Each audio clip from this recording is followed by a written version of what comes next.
வீதியோரம் கண்ட பூவை கேள்வி ஒண்ணு கேட்ட ஆனந்தமா மலர்ந்து சிரிக்கிறியே பூவில் என்ற தேனியை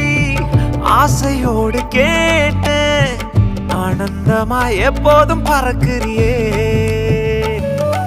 என்ன பார்த்துட்டு பாட்டொன்னு பாடுச்சு அதன் காரணம் ஏசுன்னு சொல்லுச்சு அந்த பாட்டு கவலைய மறந்துட்டேன் இப்போ நானும் பாடுறேனே